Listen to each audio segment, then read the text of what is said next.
Let's eat. Ready for eating chicken mommy. Na ang chicken breast pinakulo ko sa tubig. Nilagyan ng tinampla ng asin, paminta, at saka sibuyas, onion leeks. Nung kumula, hinimay ko na yung chicken breast. Saka ko binalansya itong mommy noodles. Nilagay sa tasa ang mommy noodles.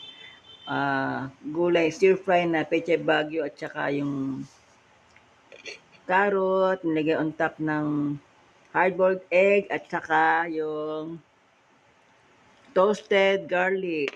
Ayan, nilagay na ng sabaw na mainit. Tara, let's eat. Thanks for watching my video, Mami Violeta Vlog.